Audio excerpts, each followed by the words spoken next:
नमस्कार हरि प्रेमियों, माइंडफुल भक्ति चैनल में आपका स्वागत है। हरि प्रेमियों, कैसे हैं आप? उम्मीद है आप सब अच्छे होंगे।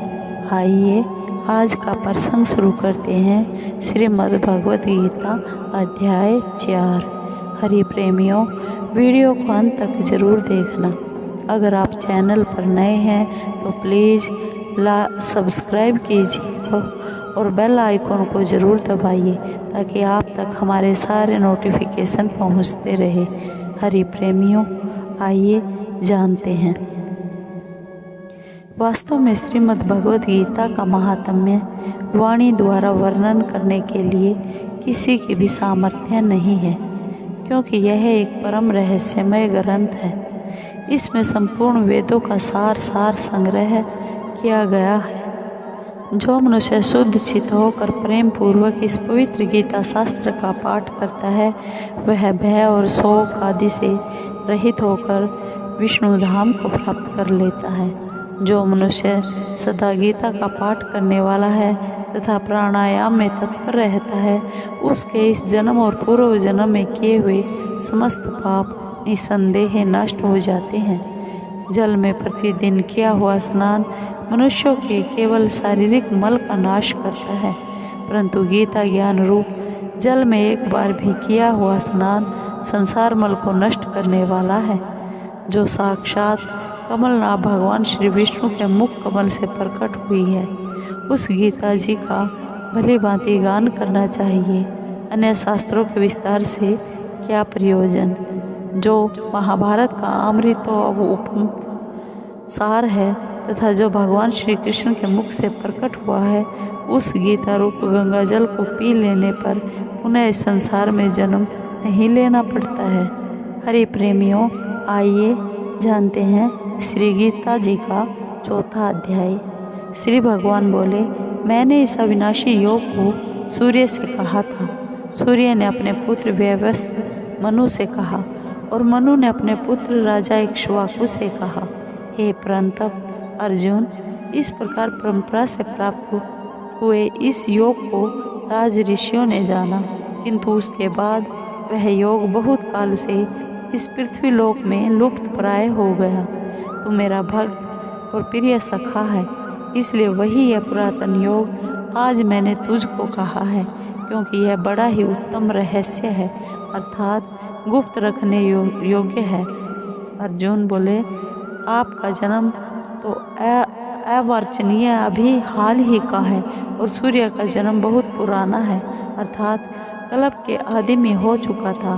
तब मैं इस बात को कैसे समझूं कि आप ही ने कल्प के आदि में सूर्य से यह योग कहा था? श्री भगवान बोले, हे परंतप अर्जुन, मेरे और तेरे बहुत से जन्म हो चुके हैं, उन सब को तू नहीं जानता, किंतु मैं जानता हूँ।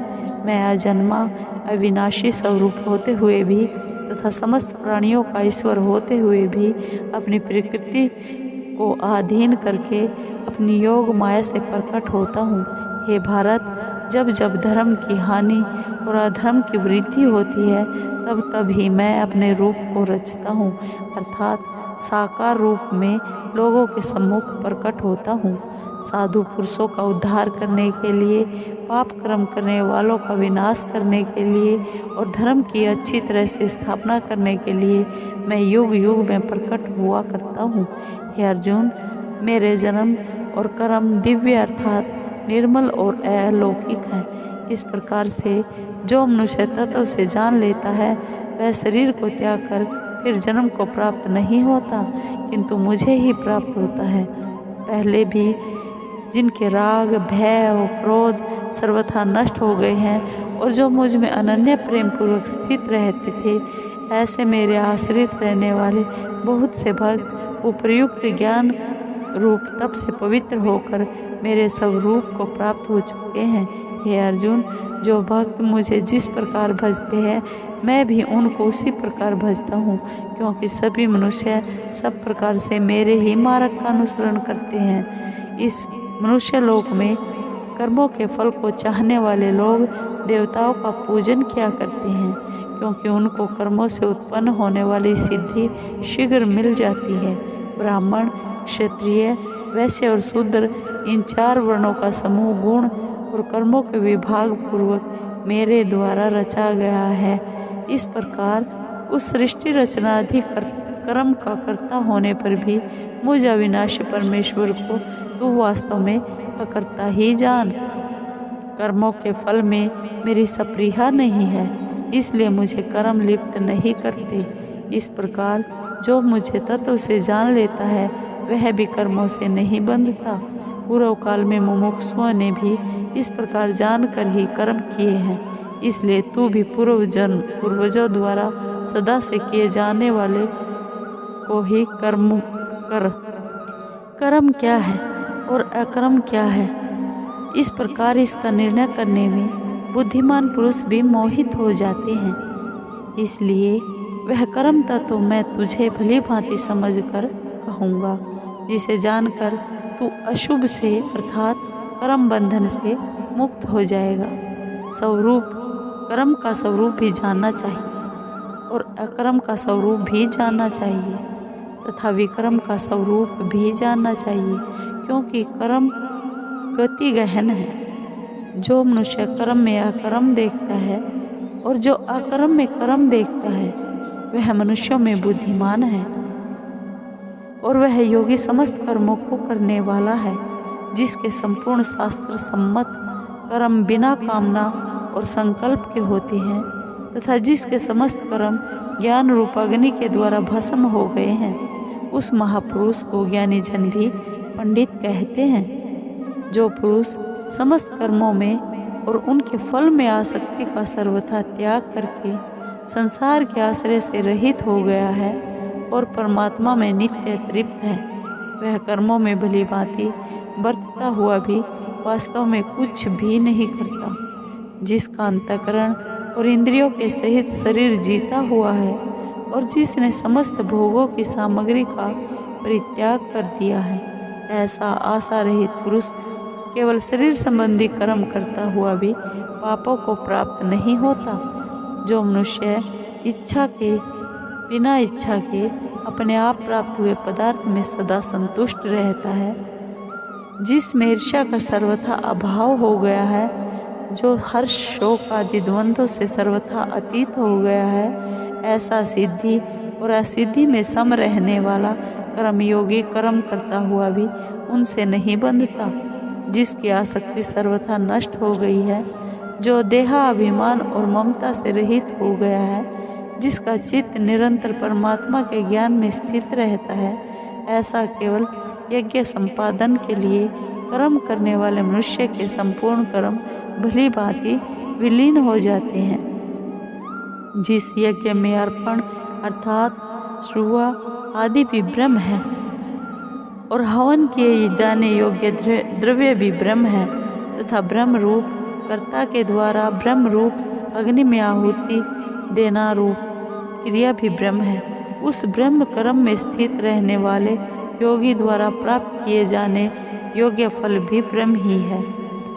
दूसरे योगी जन देवताओं के पूजन रूप यज्ञ का ही भली भांति अनुष्ठान किया करते हैं और अन्य योगी जन पर ब्रह्म परमात्मा रूप अग्नि में अभेद दर्शन रूप यज्ञ के द्वारा ही आत्म रूप यज्ञ का ही हवन किया करते हैं। अन्य योगी जन श्रोत्र आदि समस्त इंद्रियों को संयम रूप अग्नियों में हवन किया करते हैं और दूसरे योगी लोग शब्दादि समस्त विषयों को इंद्रिय रूप अग्नियों में हवन किया करते हैं। दूसरे योगी जन इंद्रियों की संपूर्ण क्रियाओं को और प्राणों की समस्त क्रियाओं को ज्ञान से प्रकाशित आत्म संयम योग रूप अग्नि में हवन किया करते हैं। कई पुरुष द्रव्य संबंधी यज्ञ करने वाले हैं, कितने ही तपस्या रूप यज्ञ करने वाले हैं तथा दूसरे कितने ही योग रूप यज्ञ करने वाले हैं, कितने ही अहिंसा आदि तीक्ष्ण व्रतों से युक्त यत्नशील पुरुष स्वाध्याय रूप ज्ञान यज्ञ करने वाले हैं। दूसरे कितने ही योगी जन अपान वायु में प्राण वायु को हवन करते हैं, वैसे ही अन्य योगी जन प्राण वायु में अपान वायु को हवन करते हैं तथा अन्य कितने ही नियमित आहार करने वाले प्राणायाम प्रायण पुरुष प्राण और अपान की गति को रोककर प्राणों को प्राणों में ही हवन किया करते हैं। ये सभी साधक यज्ञ द्वारा पापों का नाश कर देने वाले और यज्ञ को जानने वाले हैं। हे कुरुश्रेष्ठ अर्जुन, यज्ञ में बचे हुए अमृत का अनुभव करने वाले योगी जन सनातन परब्रह्म परमात्मा को प्राप्त होते हैं, और यज्ञ न करने वाले पुरुष के लिए तो यह मनुष्य लोक भी सुखदायक नहीं और परलोक कैसे सुखदायक हो सकता है। वाणी में विस्तार से कहे गए हैं। इसी तरह और भी बहुत तरह के यज्ञ वेद की वाणी में बताए गए हैं। उन सब को तुम मन, इंद्रिय और शरीर की क्रिया द्वारा संपन्न होने वाले जान। इस प्रकार तत्व से जानकर उनके अनुष्ठान द्वारा तू कर्म बंधन से सर्वथा मुक्त हो जाएगा। हे परंतप अर्जुन, द्रव्य में यज्ञ की अपेक्षा ज्ञान यज्ञ अत्यंत श्रेष्ठ है, तथा यावन मात्र संपूर्ण कर्म ज्ञान में समाप्त हो जाते हैं। उस ज्ञान को तू तत्वदर्शी ज्ञानियों के पास जाकर समझ।